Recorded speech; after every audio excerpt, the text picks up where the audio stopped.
construir pontes.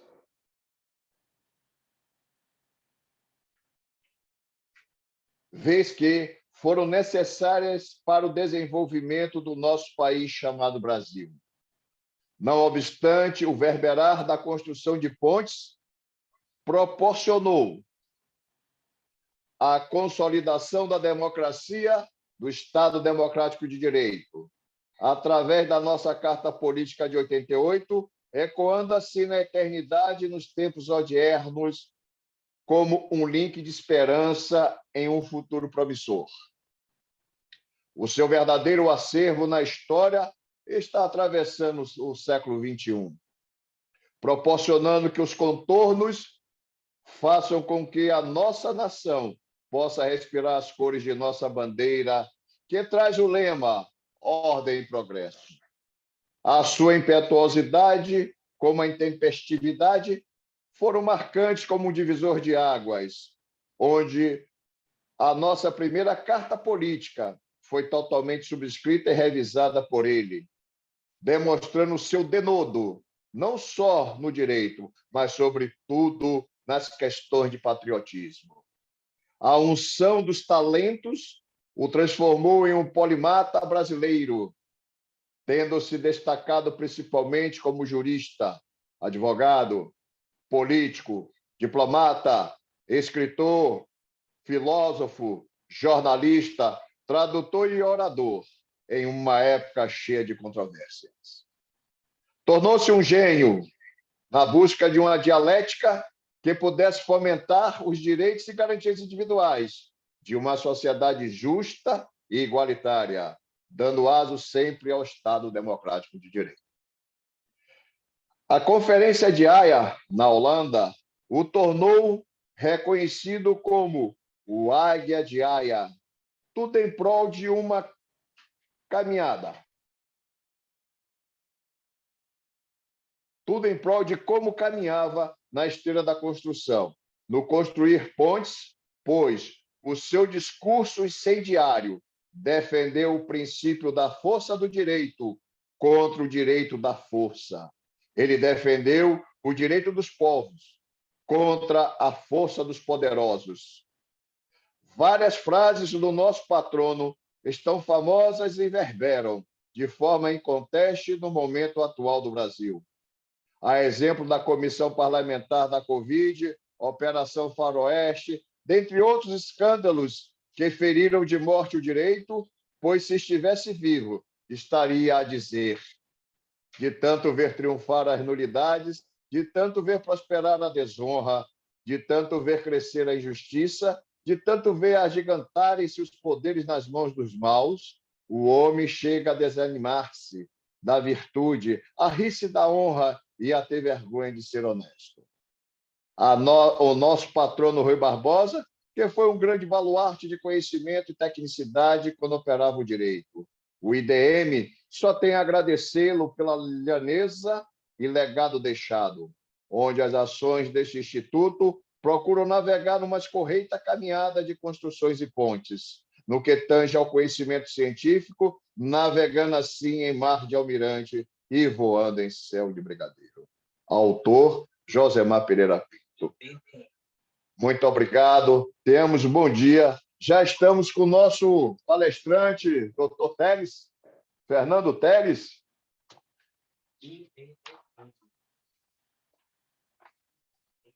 O nosso IBDM, doutor Fernando Teles.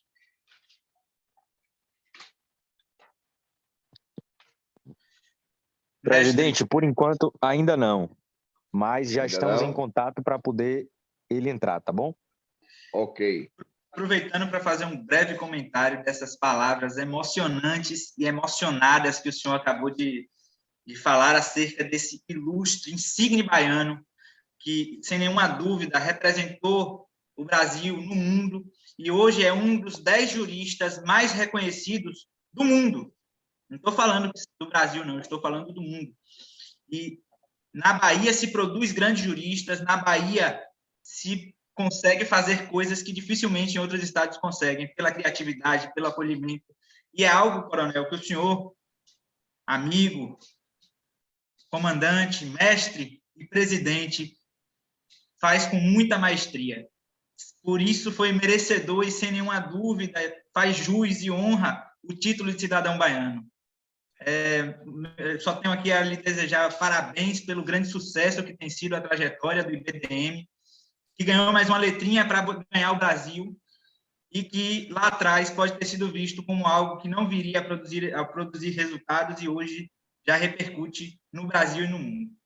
Parabéns pela força, pela perseverança e pela coragem de encarar esse desafio. E saiba que você tem um amigo, um parceiro aqui, chamado Vinícius e Luiz. Por que dois? Porque somos dois em um mesmo. Estamos sempre à disposição para o que o senhor precisar. Vamos juntos para espalhar, propalar o direito militar em nossa pátria. Sigamos, mestre. Muito obrigado, Luiz. Eu diria assim, esse unir de forças, e os nossos seguidores também fazem parte desse contexto, porque, graças a Deus, a ousadia do nosso projeto, que tanto você como Luiz, ou como Vinícius, abraçaram isso aí, eu posso dizer assim, e me instaram para que pudéssemos criar esse instituto. E aí veio o nosso vice-presidente, colocou, como você falou, com muita propriedade, a letrinha da sopa, mas o ingrediente, colocou, era IDM, passou a ser IBDM, Instituto Brasileiro de Direito Militar. Buscando o quê? Até falando do sentido mar de almirante e céu de brigadeiro, porque o objetivo nosso é mostrar a força do direito militar. Mostrar também que existe esse um grande nicho de mercado, e onde ele ainda continua encapsulado. A questão do direito como matéria nas faculdades, nós sabemos que não existe, mas devemos fomentar para que essa cadeira possa efetivamente ser construída. Mas o mais importante de tudo é que, nesse cenário, ousamos e trouxemos grandes palestrantes, trouxemos pontos importantes, e onde estamos disseminando e estamos fomentando realmente o direito militar. Esse é o propósito, fora os objetivos do nosso instituto no crescimento, em fazer também cursos de pós-graduação no direito militar e conquistar, como disse o nosso vice-presidente, buscar fazer com que possa acontecer de forma brilhante e de forma técnica, para que, nesse Estado Democrático de Direito, o IBDM possa lograr os resultados necessários juntamente com essa grande corrente de pessoas, um grande elo fazendo a diferença no cenário nacional. A Bahia é o berço do Brasil, a Bahia onde tudo começou. A Bahia, ela faz a diferença no cenário nacional, mas ela faz parte do ente federativo, não tem para onde correr. E nessa união faremos com que esse direito militar ele possa navegar e alçar voo. Bom dia, meu ilustre doutor Fernando Teles, um prazer tê-lo aqui conosco nessa manhã maravilhosa. Olá, bom dia, doutor Josimar. O senhor me ouve bem, doutor? Bastante, tranquilo, ouço bem. Satisfação enorme estar aqui com o senhor, com todos aqui, esse evento maravilhoso promovido pelo IBDM, e já de antemão agradeço ao doutor a fidalguia do convite. É sempre maravilhoso poder estar num ambiente tão interessante sob o ponto de vista acadêmico, onde nós temos uma diversidade aí de entendimentos, de pessoas que trabalham em diversos aspectos profissionais. Temos representantes da advocacia, do Ministério Público, da magistratura, de movimentos sociais. É muito interessante, e todos irmanados no propósito de divulgar e de debater o direito militar. Muito obrigado, doutor Gismar. Obrigado ao senhor. é como diz a Constituição, é pluri, né? Então a gente tem que É trazer e pluri. mesclar. Não é não, doutor? É por aí. É por aí. Doutor, vou fazer a apresentação do senhor. Doutor Fernando Teles. Ele vai falar sobre inquérito policial militar e o exercício do contraditório e ampla defesa.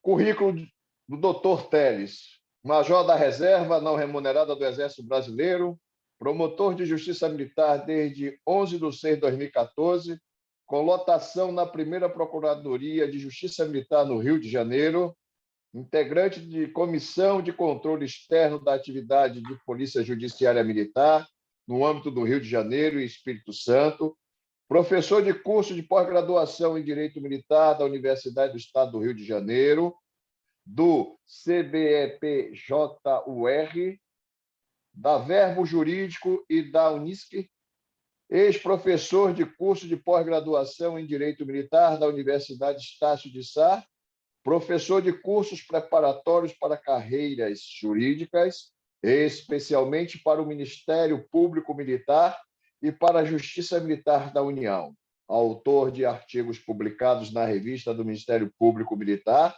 e capítulos em livros de autoria coletiva. Seja muito bem-vindo, meu doutor, e o senhor estará também nesse segundo bloco, nesse segundo dia de congresso, abrilhantando e levando aos nossos seguidores, aos nossos amigos, os nossos guerreiros, eu posso dizer assim, guerreiras também, um pouquinho desse universo do direito militar e as controvérsias, claro, do inquérito, a defesa e por aí vai. Um bom dia para o senhor, a palavra com o senhor, que Deus nos abençoe. Amém, que assim seja, doutor Josimar. Vamos começar, então, os trabalhos no dia de hoje.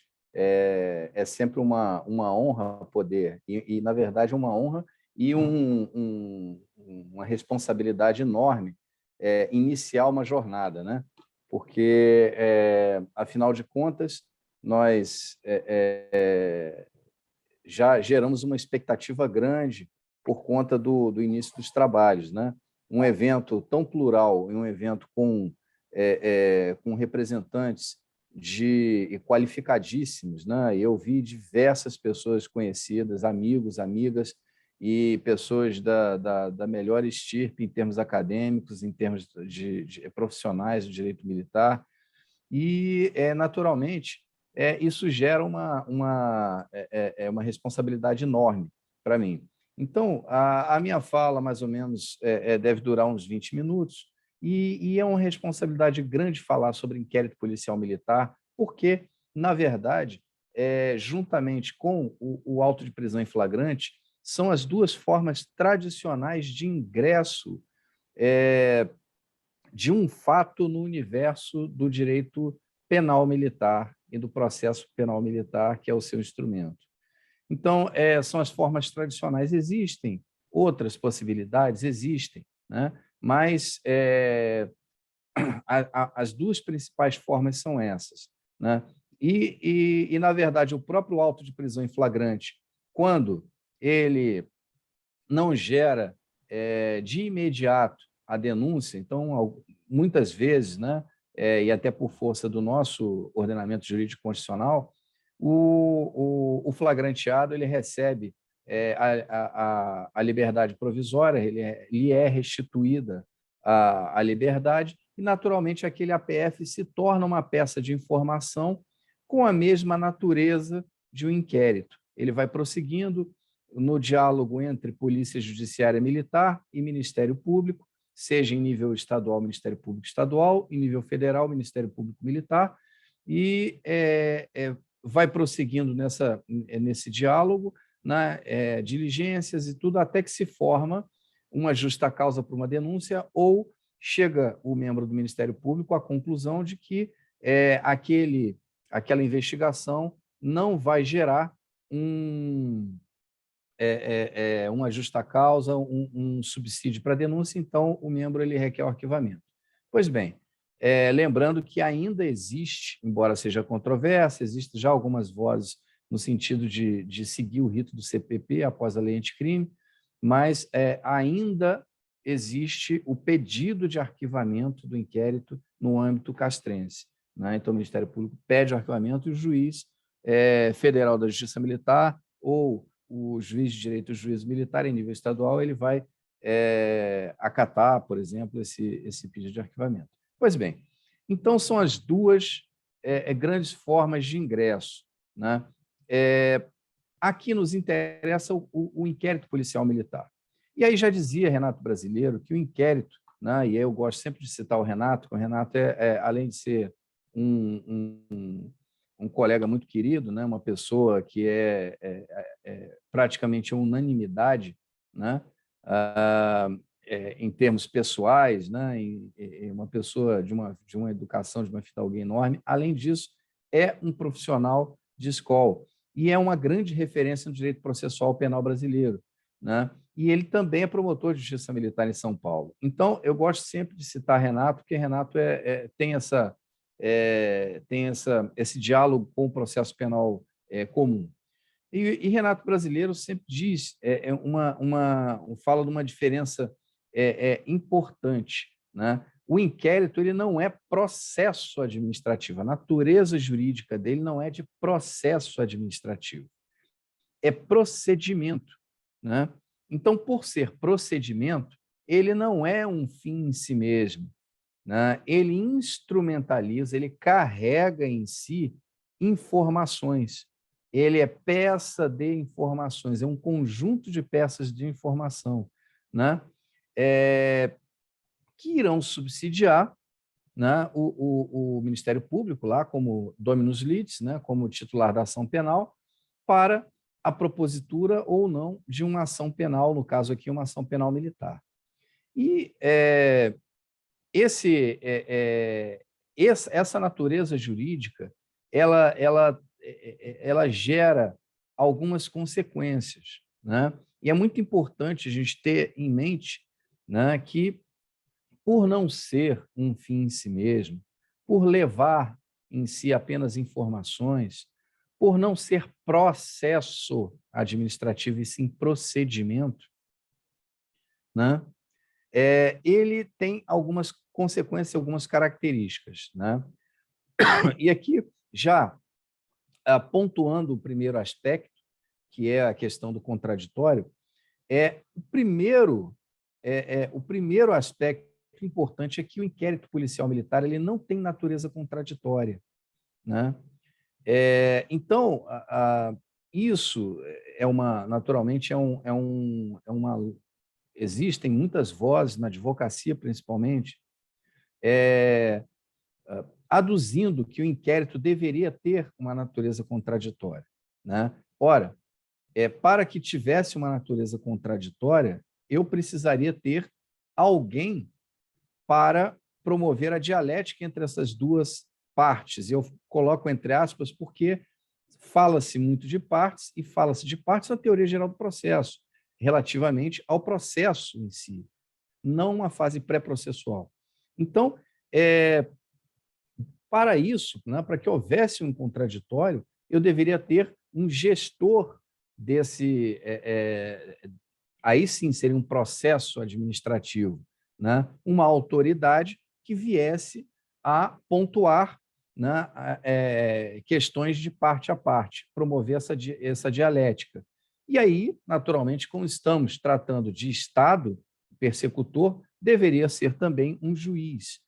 Mas teríamos o juiz de garantias na fase pré-processual. Só que o juiz de garantias, que é mais uma jabuticaba brasileira, né, mais uma jabuticaba jurídica, né, porque ela foi importada de outros sistemas jurídicos com distinções na fase pré-processual do nosso sistema jurídico, mas, enfim, naturalmente, o parlamento assim entendeu e aí trouxe essa figura ainda sob análise, né, do juiz de garantias, ainda lá no Supremo sob análise. E aqui, entre parênteses, né, eu indico um livro muito interessante sobre o tema, escrito pelo professor Mauro Fonseca Andrade, lá do Rio Grande do Sul, né? ele analisa, inclusive, a origem do Instituto do Juiz de Garantias. Então, poderia-se dizer, o juiz de garantias pode promover essa dialética entre acusação e defesa, vamos dizer assim, ou, na verdade, na fase pré-processual, Ministério Público e defesa, né? Só que, para isso, né, esse juiz de garantias deveria ter, então, um poder instrutório, que o nosso ordenamento não tem e não permite. Então, seja sob o ponto de vista da natureza jurídica desse instituto, que é o inquérito policial militar, seja sob o ponto de vista prático, esse contraditório ele não existe, né? E isso foi materializado, veja bem, foi materializado por intermédio da ADI, né, da ADI. Né? Eu sou um sujeito mais, né, mais vintage, né, mais antigo, né? Então, eu ainda aprendi essas ações objetivas como sendo como sendo ADIM. Então, eu passei a graduação falando ADIM, né? Então, aí depois, por conta da classificação da classe que é colocada lá no ementário, né, de classes de ações judiciais do Supremo, virou ADI, né? Eu não consigo falar ADI. Então, vamos lá, na ação direta de constitucionalidade 4337. Né? Então, na ADI 4337, relatoria da ministra Carmen Lúcia, nos seus fundamentos, que também fazem parte, né, daquela decisão da ação objetiva, aquilo ali também produz efeito erga omnes, né? Então, nos fundamentos, né, e está no ementário, inclusive, tem lá, o inquérito policial não é procedimento sujeito a contraditório. Né?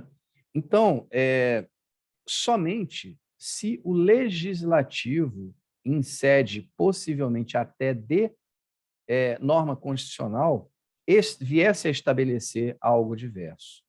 Né? É possível o legislativo dar uma virada no entendimento, até em termos de ação objetiva no Supremo? Isso é possível. Né? E já aconteceu algumas vezes, né, em que o Supremo decidira, de alguma forma, em nível de ADC, de ADI, de ADPF, né?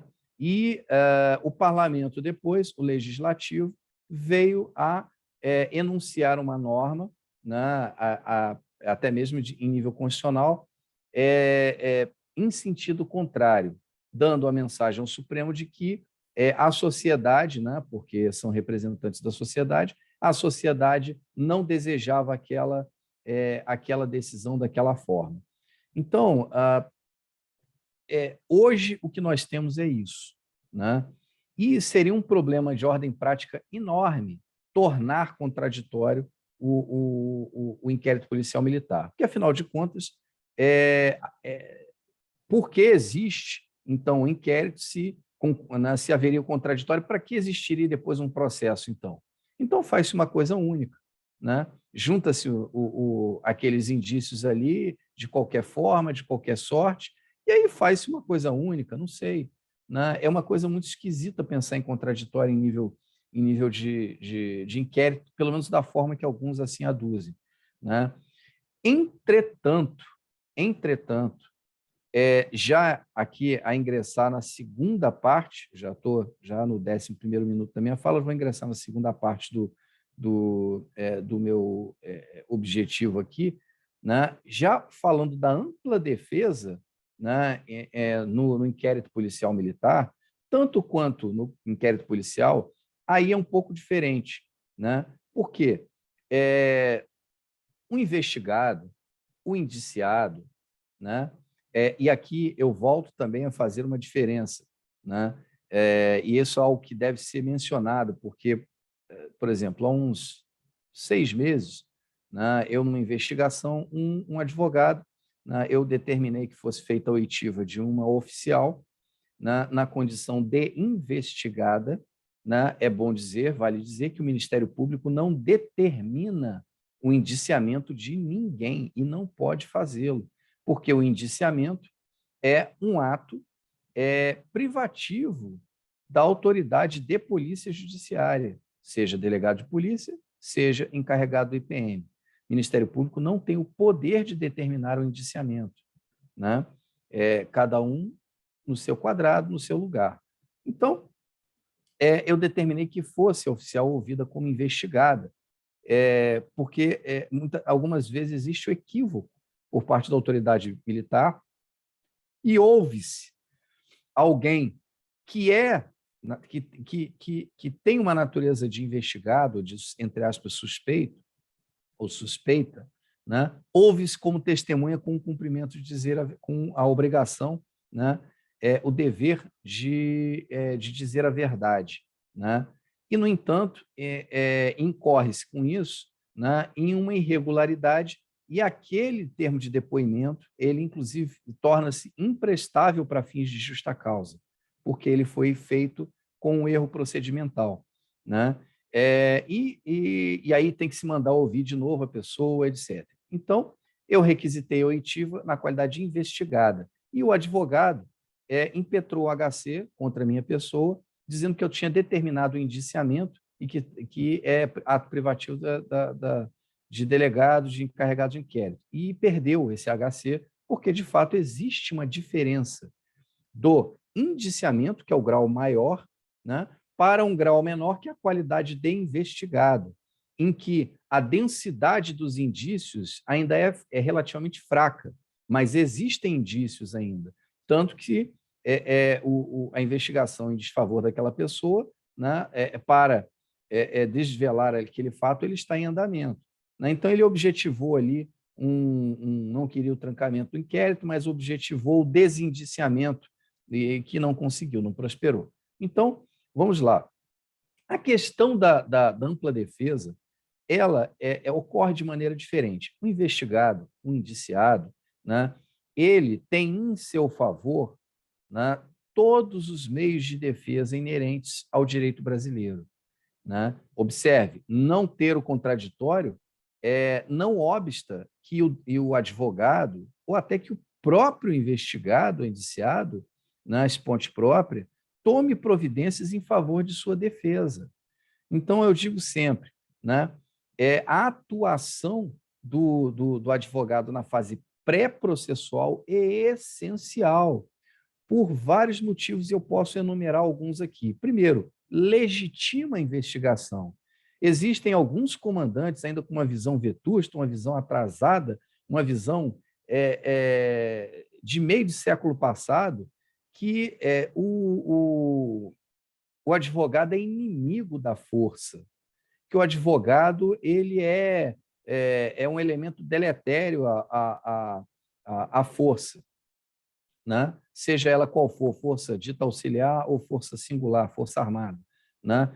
E, ao contrário, né, o advogado estando desde o início, na fase pré-processual, na fase de investigação, ele vem a legitimar essa investigação, porque ele está ali, em tese, atento a qualquer irregularidade, a qualquer ilegalidade que possa ser praticada em desfavor de seu cliente, né? E também, ao fim e ao cabo, né, ele poderá juntar memoriais, né, antes, quando sentir que ali já há conclusão para a relatoria por parte do encarregado do IPM, né, ele pode, em defesa de seu cliente, juntar memoriais abordando todos os fatos desvelados na investigação e contrapondo-se esses fatos, né? Na verdade, eu acho que isso aí é muito interessante, porque o encarregado, se ele já não estiver com um pré-julgamento do fato, né? E é muito importante, isso é uma conscientização que, pelo menos, eu faço quando vou palestrar em organizações militares, é importante que o encarregado ele queira apurar o fato e não vestir o fato a uma pessoa, né? É muito importante. Tem colega de Ministério Público também que não sabe investigar. Ele elege o sujeito como alguém a ser futuramente denunciado, elege o indivíduo como previamente como um criminoso e tenta vestir o fato àquele indivíduo, sem sucesso, em 99,9% das vezes, porque não é assim que se faz. Então, investiga-se o fato. Então, se o encarregado estiver com essa finalidade, essa vontade realmente de apurar, ele vai receber os memoriais partidos da mão do advogado e terá um subsídio para, tendo em vista o que ele próprio apurou, né, tendo em vista as eventuais requisições de diligência, ele também poderá formular um juízo próprio sobre aquilo ali de forma muito mais competente do que de outra forma. Então, a primeira situação é essa. O advogado, na fase pré-processual, ele legitima a investigação. Segundo, se ele for diligente e acompanhar o inquérito policial militar, ele poderá, eventualmente, apontar ilegalidades e já impugnar essas ilegalidades. Lembrando que o Supremo Tribunal Federal e o Superior Tribunal de Justiça, e, naturalmente, o Superior Tribunal Militar também, não dão abrigo à chamada nulidade de algibeira, nulidade de oportunidade de conveniência, em que a defesa deixa passar, né? Isso também é um pensamento de século passado, em que o advogado deixava passar uma irregularidade, uma nulidade, para depois, lá, às vésperas do trânsito em julgado, lá nos tribunais superiores, entrar com HC para anular tudo ab início. Isso não funciona hoje em dia. Hoje em dia, isso lida como uma violação a um dever de lealdade processual, a um dever de boa-fé processual. Lida como nulidade de algibeira, de bolso, de conveniência.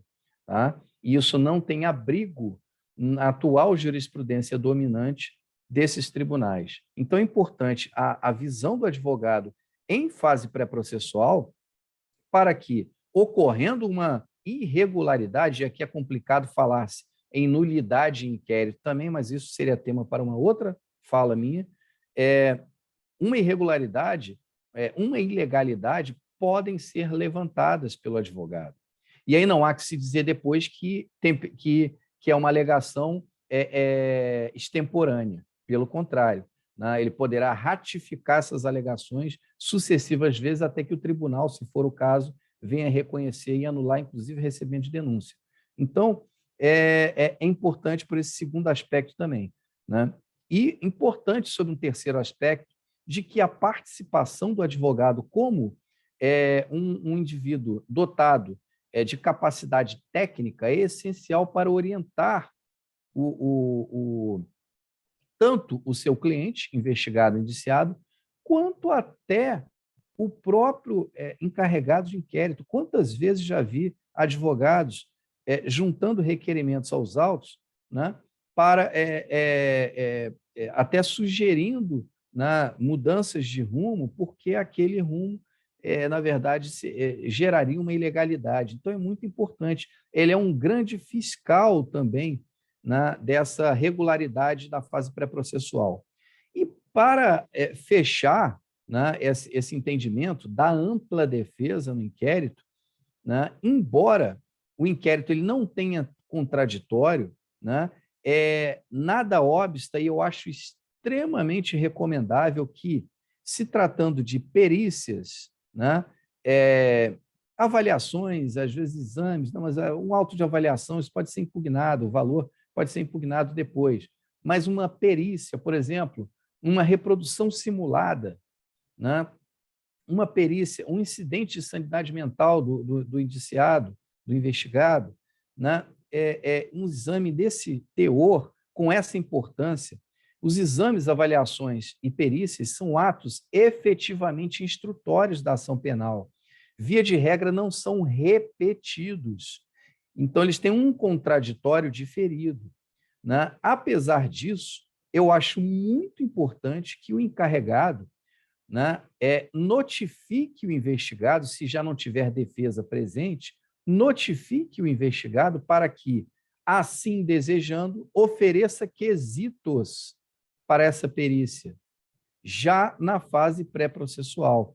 Por quê? Isso poupa tempo, isso já retira qualquer tipo de alegação futura da defesa de que não teve oportunidade à época de se manifestar naquela perícia, né? E, portanto, o faz depois, já durante a ação penal, então corre esse risco, inclusive, de ter que fazer outra perícia por conta disso, né? Isso economiza um passo e, na verdade, legitima aquela perícia também, né? Então, observe, essas medidas são importantes. Ah, mas ele disse que não tem condições de ter advogado, né? Então, essa notificação tem que ter um prazo razoável para que ele responda se ele tem condições de ter um advogado. Não tendo, o que se faz, então? Notifica-se a Defensoria Pública para que venha a atender o seu assistido, né? Então, nessa situação, eu acho que é muito importante que haja a oportunidade, né, de a defesa ali, de um investigado, poder quesitar. E, para finalizar, né, a nova lei de abuso de autoridade, em sede, né, de reforma legislativa sobre esse assunto, no seu artigo 32, veio a dar uma equivalência, né, ao investigado / indiciado, uma equivalência entre o investigado / indiciado e o seu próprio advogado, né, erigindo ali os dois na mesma condição para fins de acesso aos autos. Então, hoje, havendo a especial fim de agir, né, não basta só que seja negado o acesso, às vezes é negado o acesso por ignorância, por culpa, por incompetência do encarregado, não por dolo, né? Então, mas comprovado seja que houve o dolo e o especial fim de agir, de prejudicar aquele indivíduo, ao crime do artigo 32 da Lei de Abuso de Autoridade, se for negado acesso de qualquer tipo de procedimento investigatório ou investigativo ao investigado, indiciado ou ao seu advogado. Então, isso já dá uma mensagem na fase pré-processual de que a ampla defesa ela é importante. E a ampla defesa tem como uma de suas vertentes o direito de vista. Eu tenho que saber qual é a imputação, eu tenho que saber o teor daquele inquérito para que eu possa me defender, né?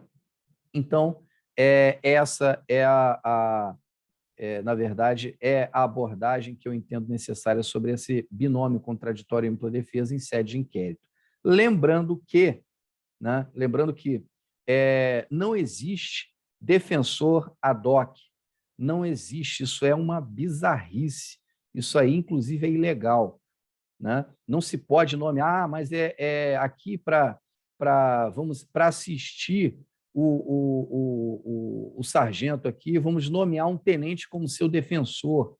Mas que tenente como seu defensor, né? Isso é ato privativo da advocacia. Isso, inclusive, pode ser entendido como crime, né? Então, não façam isso, autoridades militares, não façam isso. Uma coisa é colocar como testemunha de inquirição, qualquer coisa assim. Para mim, isso é ilegal.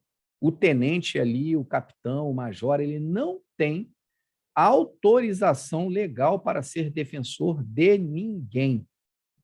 Defensor é advogado ou defensor público, ou o próprio militar, se nas situações em que ele possa fazer a sua autodefesa, né? Porque é procedimento administrativo, a participação do advogado é facultativa.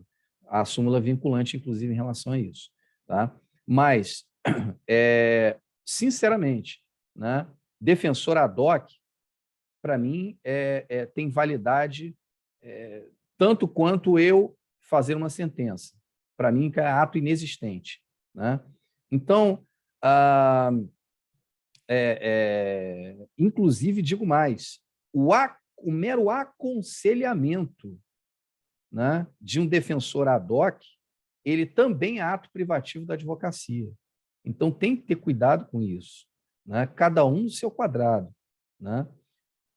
Às vezes eu vejo essas situações em conselho de disciplina, conselho de justificação, embora o Ministério Público não venha se miscuir normalmente nesse tipo de procedimento, mas eu ouço falar dessas situações por colegas que são amigos, que são amigas, advogados. Então, é muito importante saber essa distinção, né?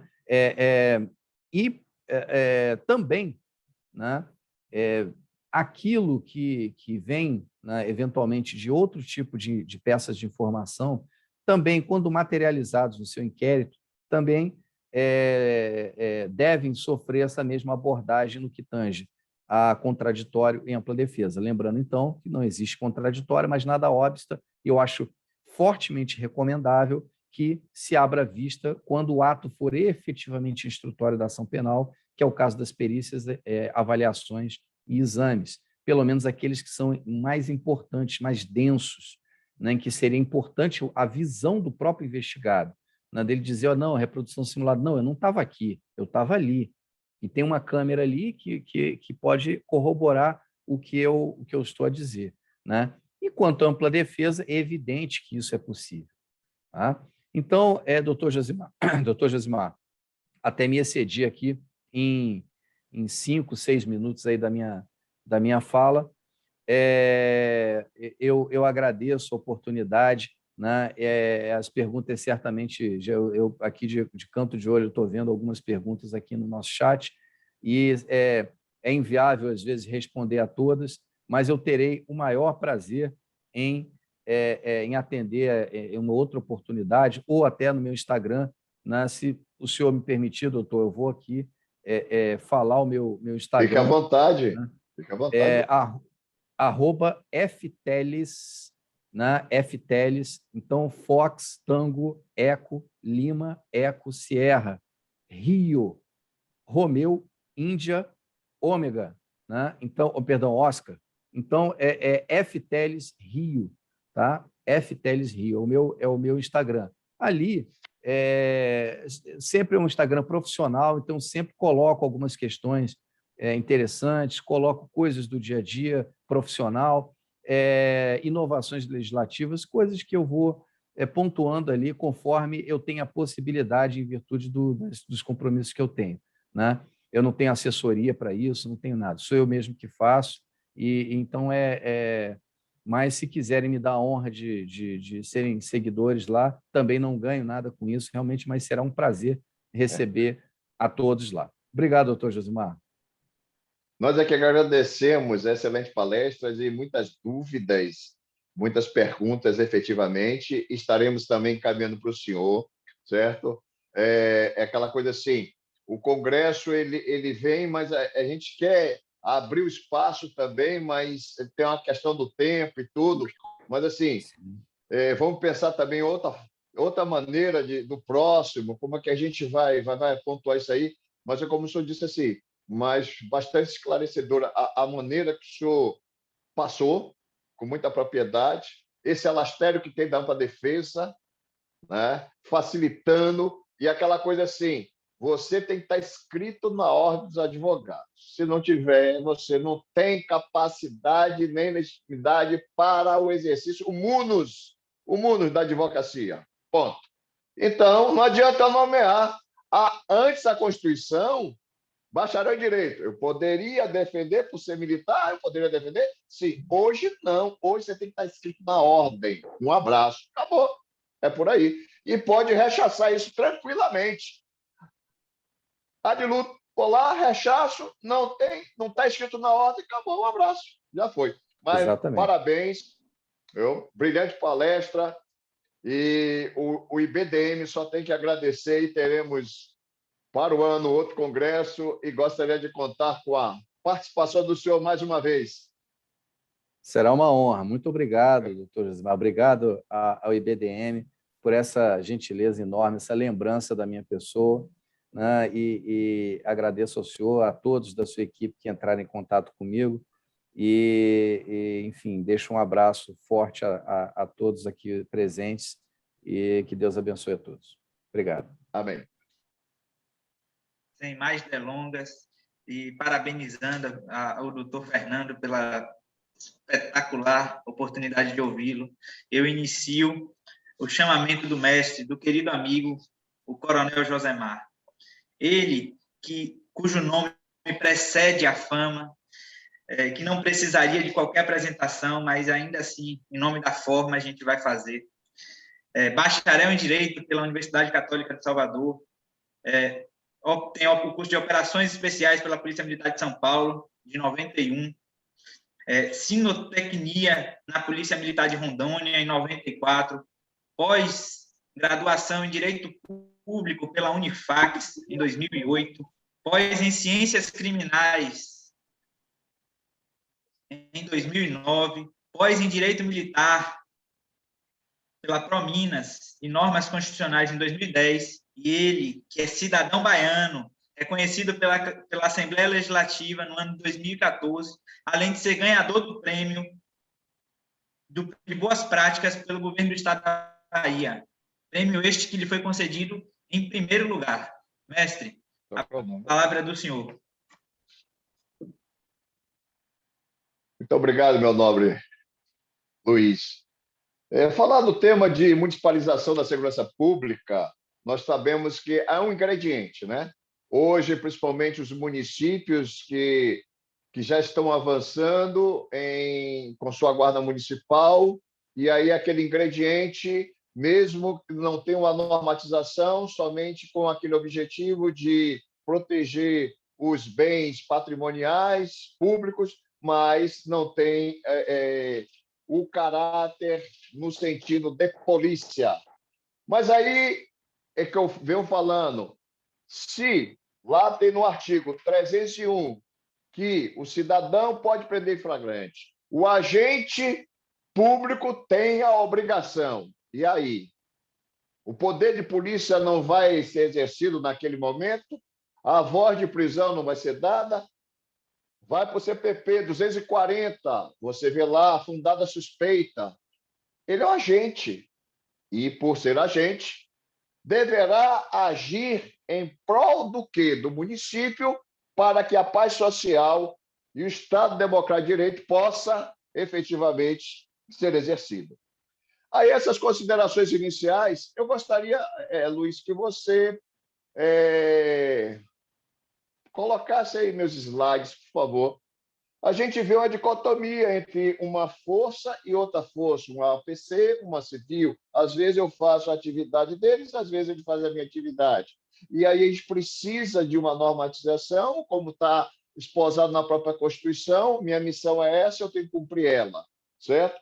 E aí a preocupação, às vezes, da desmilitarização. Não, cada um tem seu espaço. É como o doutor Teres colocou nesse instante.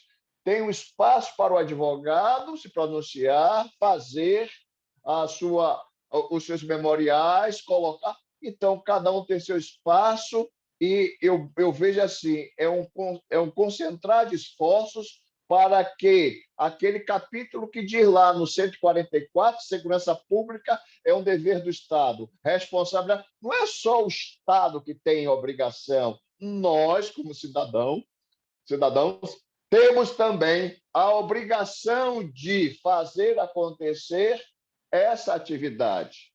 E aí vem aquela questão do município, que às vezes o município... Por favor, passe a segunda. O município, por si só, auxilia também as instituições que fazem a segurança pública. Ele auxilia com os prédios, ou também com casas, ou também com funcionários, equipamentos, combustível. Existe convênio, existe o Ministério Público que fiscaliza tudo isso. Então, assim, aos poucos, essa esteira da construção de mais um dispositivo para que a segurança pública ela possa ser desenvolvida de maneira mais pragmática, técnica, envolvendo vários atores, porque aí você vem com aquele princípio polícia comunitária, e aí você tem Ronda Maria da Penha, buscando o quê? Sempre dar ao cidadão segurança, e aí a gente vê também uma falta de integração entre os órgãos que possam permear ações. Aí eu remeto na colocação do nosso Marcos Luna, quando ele falou do crime organizado. E se você não tiver uma segurança forte no sentido de comprometer e fazer com que o Estado, o município possam desenvolver essa atividade, com tranquilidade, como diz o artigo 37 da nossa Carta Magna, com a eficiência de fazer o patrulhamento, de conhecer da cidade, e quem conhece mais é a prata da casa, do município, porque às vezes você tem integrantes das instituições que são de outros estados circunvizinhos e que não conhecem o suficiente daquele município, mas vai cumprir o seu papel. Nós temos também a distância territorial, que é mais um fator que implica. Eu tenho na Bahia 417 municípios, mas tenho lá em determinado município apenas 2, 3 ou uma guarnição. E aí, se ela se envolve numa ocorrência, ela vai cumprir aquela ocorrência. E se eu tenho uma guarda que pode também fazer esse papel de palestrar nas escolas, porque tudo é na educação primária. A educação é o principal e fará com que você possa ter uma conscientização. Esse prêmio que eu recebi de boas práticas do governo do Estado, ele, por si só, foi um trabalho quando eu comandava uma determinada unidade no interior e que criei o projeto de ações socioculturais e fomos buscar a sociedade, passar para ela uma segurança e ter o feedback também. O que está acontecendo? É que hoje nós temos o quê? Os conselhos comunitários justamente para fazer isso. Alguns municípios já saíram na frente no aspecto da pasta da segurança pública. Nós temos na própria Bahia, Lauro de Freitas, que tem a pasta da segurança pública. Nós temos São Leopoldo, Rio Grande do Sul, nós temos Vitória, nós temos em Santos. Com isso, é aquilo que o doutor Fernando colocou ontem, por isso que eu trouxe ele, porque eu sempre vou fazer o contraponto com aqueles que palestraram antes dessa minha palestra, que mostrou as ações desenvolvidas em São Paulo, assim como as ações que são desenvolvidas em parceria com a Ronda Maria da Penha, da doutora Fernanda. Ela demonstra essa integração. E quando eu falo que nós precisamos, a cada dia, essa busca dessa informação, é o que vai dar mais a certeza, não é a sensação, não é enxugar gelo, é a certeza de segurança. É você olhar para ali, no horizonte, e dizer assim, poxa, eu estou seguro. E aí, se você não faz isso, você tem a criação de milícias, porque a lacuna que existe. O município ele começou a perceber essa lacuna e está sendo cobrado pela própria sociedade ali de uma solução. E ele começa a pontuar e o Pronace ajuda, o governo federal vem para ajudar, principalmente buscando o resultado da eficiência nesse espaço. E também abrimos, é bom, eu estou no condomínio, eu tenho a segurança privada, pronto, mas o meu ir e voltar, será que eu vou ter essa mesma segurança? Então, a gente precisa pensar nesses valores. Sabemos que para essa mudança precisa de uma emenda constitucional, mas as ferramentas, o instruir esse caminhar, ou construir dessa ponte, podemos alinhar, porque vou entrar agora no segundo aspecto, que fala do direito constitucional e a segurança pública. E gostaria que Luiz passasse a segunda transparência, ou a segundo slide, por favor, Luiz.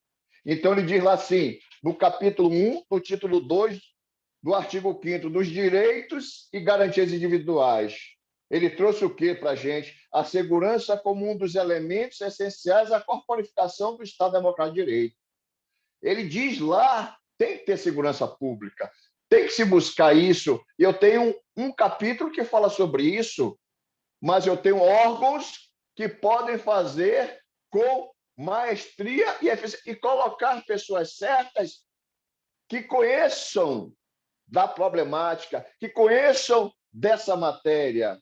Aí você vai no artigo 6º, são direitos sociais: educação, saúde, alimentação, moradia, transporte, lazer, segurança. Olha só, segurança de novo. A nossa carta, quando o Constituinte olhou para ela, ele disse assim: eu preciso a Loures ver de uma maneira que o meu país, assim como eu falei de Rui Barbosa, ele viveu numa época e o que ele falou naquela época, hoje a gente está observando e vivenciando no cenário atual. Então, a gente vê que a segurança está esculpida na nossa Constituição. E aí o Constituinte buscou o quê? Quando ele formatou essa nossa Constituição, ele buscou o quê? A Declaração Universal dos Direitos Humanos no artigo 3º, que diz o quê? Asseverar o direito à segurança pública com o escopo de se preservar a paz, vida, liberdade e segurança pessoal. Meus senhores e minhas senhoras, vem o artigo 144 corroborar com todo esse arcabouço jurídico constitucional que está dizendo que o Estado tem um dever, mas nós e aquele cidadão que hoje está exercendo mundos de prefeito ou de governador, tem também a responsabilidade de exercer essa segurança.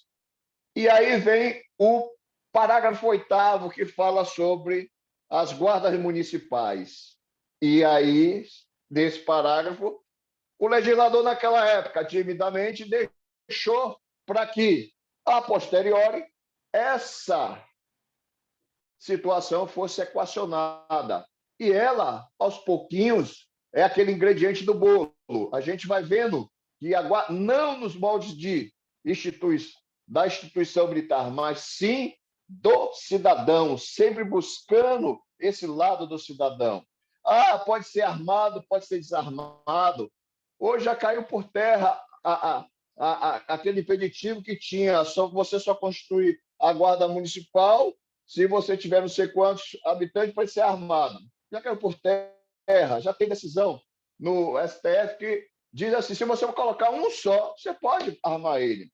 Então, assim, e aí a gente entra também no terceiro ponto, que se chama descentralização.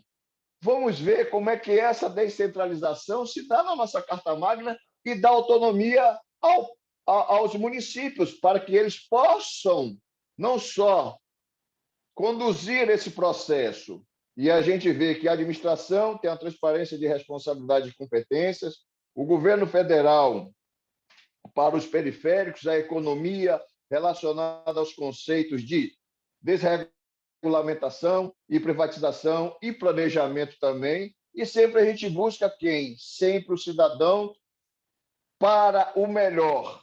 E nós tivemos a descentralização na saúde, nós tivemos na educação, na habitação em 1990. E deu certo. Esse descentralizar, porque faz o quê? Faz acontecer a questão do federalismo, que é o próximo ponto nosso, que a gente vai ver com relação a esse aspecto, que proporciona justamente e mostra para a gente a questão da organização do Estado. E vem margeando da seguinte maneira: a gente vê que o federalismo nasceu na Constituição norte-americana, 1787, a união de coletividades políticas autônomas. Nós vamos para o primeiro artigo da nossa Constituição. República Federativa do Brasil é constituída pela união dissolúvel de estados, município e Distrito Federal. E aí ele fala do município, quando ele dá o elastério, que ele está no 3º grau. Ele dá atribuições próprias, auto-organização, auto-administração, auto-legislação e governo autônomo ligado ao Estado-membro de forma indissolúvel.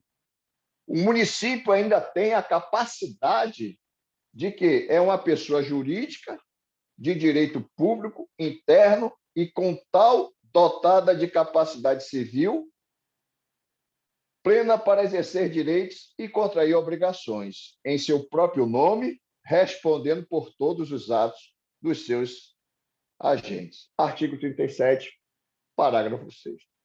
Então, essa descentralização do poder fará com que, e aí é a grande preocupação, você abre sua televisão, assalto, isso, explosão à caixa eletrônica. Nós tivemos uma operação agora recentemente em Minas Gerais, onde trabalhou a Polícia Rodoviária Federal, trabalhou a Polícia Militar de Minas Gerais e conseguiu êxito numa operação. Isso porque esse comprometimento profissional e de cidadão e de buscar o melhor para a sociedade fez com que os resultados, e aí eu me reporto quando o nosso doutor Marco Luna comentou sobre a questão das milícias, as questões de milícia, e mostrou aquele lado de que vazava as informações para que você fizesse a operação. Nessa operação, vimos grande resultado em função com a concentração de esforços. Então, assim, saindo desse particular, também dando a autonomia ao município, a gente vê o artigo 18 da Constituição nossa, Organização Política Administrativa da República Federativa do Brasil, compreende União, os estados. Veja só como ele vem reforçando essa descentralização, e no artigo 30, inciso 1º da nossa Carta Política diz mais, no inciso 1, legislar sobre assuntos de interesse local. Como? Aí você vê ações de prevenção, de vigilância, por meio da instalação dos equipamentos públicos, como iluminação, câmera, vídeo monitoramento, arquitetura, e por aí vai. Então, é mais um órgão ajudando e fazendo com que a segurança possa efetivamente estar presente e lhe dar confiança. E para dar o desfecho, nós temos uma PEC tramitando, 32, sobre a reforma administrativa. E lá também fala sobre a questão da Guarda Municipal. E, sabiamente, existe uma lei, certo? É infraconstitucional, sobre as guardas municipais, a 13.022/2014. Ela elenca, certo? Desde as matérias necessárias e como proceder. A única coisa que falta é dizer assim, a atividade de polícia. Mas aí o contraponto foi aquele que eu mostrei logo no início. O artigo 301 do CPP e o artigo 240 do CPP. Como só me restam 12 minutos, certo? Esses artigos estarão corroborando para que essa segurança pública, e hoje ela faz parte do cenário político com muita veemência. Antes se falava educação, saúde, e a segurança vinha lá, e nós fazemos essa segurança. Não é só o policial militar, o policial civil, o guarda municipal. O constituinte, ele lá, quando esposou a nossa carta política, ele pensou em todos. Ele comprometeu a todos.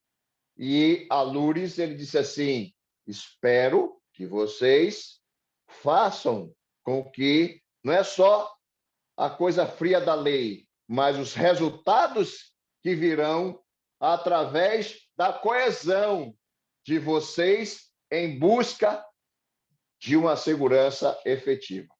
Muito obrigado a todos e tenhamos um bom dia.